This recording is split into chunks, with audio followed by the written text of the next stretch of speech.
What's going on, guys? Welcome back to another video. Today I'm going to be showing you how to make a Macau style pork chop sandwich. This is a recipe by Anthony Bourdain. I found it in one of his latest cookbooks. So why am I making someone else's recipe today? Well, first off, Anthony Bourdain is a culinary hero of mine, and I kind of wanted to pay homage to him. But I also wanted to show you how chefs use recipes as guidelines, not necessarily as set things. Today I'm going to show you how to look at a recipe, take out the things you don't necessarily like, and add things you do. Doing this, one, it'll get you better in a kitchen just because it'll teach you kind of how to pair things a little better, but it'll also teach you how to turn recipes into your own dish. It'll help you kind of define yourself as a chef. It'll help you just get better in cooking overall. Chefs, we use recipes all the time in the kitchen. People don't understand. We use them literally every day. But recipes are there as a guideline. I don't think, it's very rare in a kitchen I've had a recipe set by me and then followed it to a T with it literally right by me. It's usually I'll go, okay, I need this much vinegar, this much, let's say egg, this much blah, blah, blah, and I mix it together and I do it to taste. This is something that'll help you with that. So with that said, I'm gonna show you this sandwich, show you my own kind of personal twist on it, and see what you guys think. Let's get into it. To start off our sandwich crafting journey, we have to start with the marinade. Go ahead and add 1/4 cup of soy sauce and 1/4 cup of aji mirin to a bowl. I'm using mirin instead of rice wine in this recipe because I think the inherent sweetness of mirin will greatly complement the heat of this dish. From here, add 1/4 cup of rice vinegar and then begin the long process of measuring out 1 tablespoon of sesame oil. Next, throw in 1 tablespoon of brown sugar and a couple of cloves of freshly smashed and grated garlic. Grab a whisk and whisk everything together before adding some salt and pepper to taste. After adding your garlic, go ahead and add a tablespoon of Chinese 5-spice powder. With the marinade done, it's time to talk chop. Get it? No? Okay. Well, now I got lucky and found some pork chops that were already sliced into a perfect size. If you aren't blessed with already sliced chops, grab a mallet and pound your chops into about 1/4 inch thick.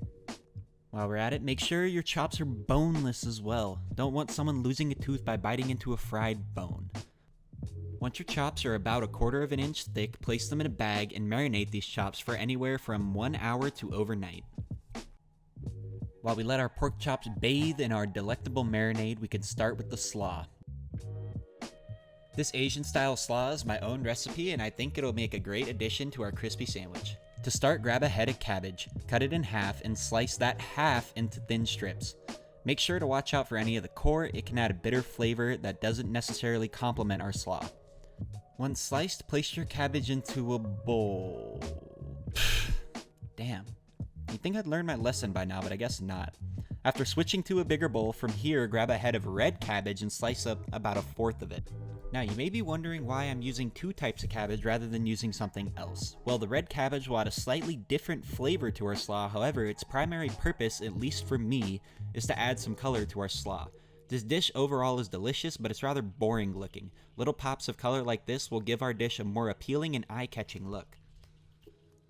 Continuing with that last train of thought, let's add more flavor and color by peeling and then thinly slicing 1 big carrot.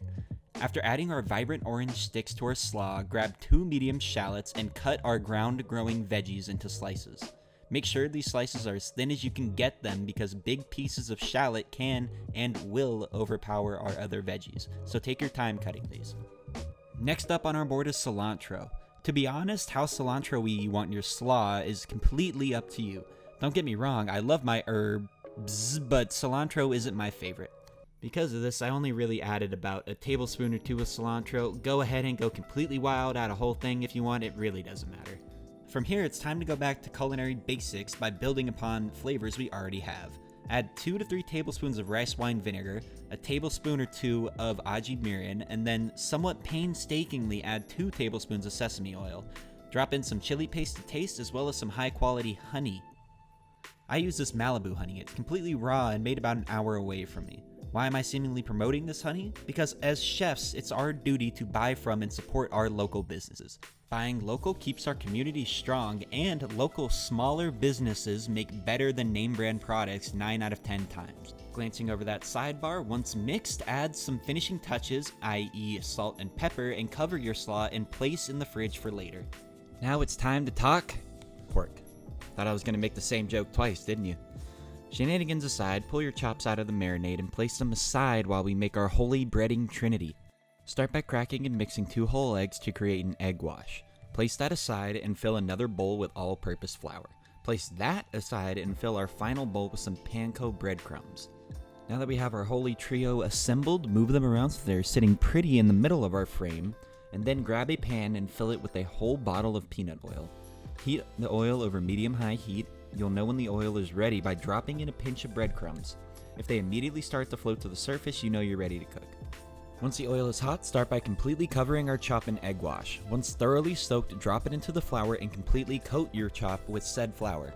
You probably see where this is going, but finish breading our chop by thoroughly covering it in our breadcrumbs. Once breaded, drop our chop into the oil and cook anywhere from 2 to 3 minutes aside or until your crust is golden brown and delicious. Now, keeping in tune with the spirit of this channel, I'm going to be completely honest. I actually overcooked my first chop a little bit. If this happens to you, drop your temp from medium-high to medium, wait a minute, and try again. Once your temp is locked in, finish cooking and frying all of your pork chops. Once our chops are fried, place them onto a paper towel-lined plate to let the excess oil drain off of them. While our chops are draining, grab a pan and place it over a medium flame. Coat the pan in a layer of butter and add a dash or 3 of sesame oil. Take 2 pieces of plain but pillowy and soft white bread and lightly toast on one side. Why only one side? Well, it's because our dish already has a lot of crunchiness, so adding more is kinda pointless. I'm toasting this bread to give it flavor, not necessarily to crispen it up. Once toasted, place your favorite chop on your toast and top with a generous handful of slaw and a smear of chili paste. Place slice on top of slice and enjoy what is undoubtedly your new favorite sandwich. Keeping with the structure of these videos, now's the time for me to tell you to follow my Instagram and Facebook, @theculinary_cult. I post updates about my videos and channel as well as some fantastic food porn, so go check it out. I'm gonna cut this right here, finish this whole sandwich, and I'll tell you about it later. I'm a happy boy right now. I love this sandwich. The flavor the chops inherit from the marinade create for a deep umami flavor, yet manages to not overpower your palate. The brightness of the slaw helps to balance out some of the richness of the chop while also adding an elegant citrusy kick. The bread is basic in every way, but the pillowy, soft white bread just makes for the perfect foundation to an already amazing dish. This sandwich became my new favorite sandwich after one bite, and I know for those of you who make this dish, they will fall in love with it just as quickly as I did. With all that said, thank you guys for watching. I appreciate you being here for another week. If you liked the video, feel free to drop a like and subscribe. Go ahead and comment. I promise I will respond to it. Doesn't matter what the comment is.